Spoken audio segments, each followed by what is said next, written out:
In queste 24 ore abbiamo avuto 6.000 nuovi sbarchi. Sono numeri da invasione e non è un problema che può essere scaricato solamente sull'Italia, ma deve farsene carico l'intera Europa.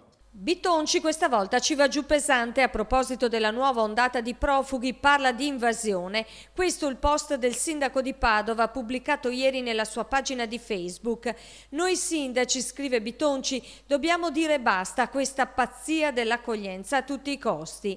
E in queste ore infuria la polemica politica con il governatore Maroni che minaccia i sindaci, niente contributi regionali a chi accoglie i profughi, e nell'aria c'è già un incontro con Zaia e Totti per fare fronte comune ed assumere iniziative concordate a conferma della linea dura delle 3 regioni del nord in mano al centrodestra.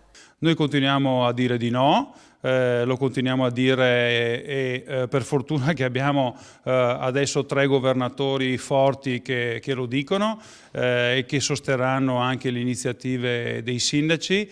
A questo punto anche noi sindaci tutti assieme, anche della provincia di Padova, dobbiamo dire no a questo tipo di accoglienza. 400 i profughi in arrivo nel Veneto nelle prossime ore, 50 quelli arrivati oggi a Padova, mentre Bitonci ribadisce che per i migranti a Padova non c'è posto. Non si può pensare di scaricare le responsabilità di una mala gestione a livello governativo sugli enti locali, sui sindaci, sulla popolazione, magari prendendo in affitto delle case private. Io penso che questo sia un sistema completamente sbagliato.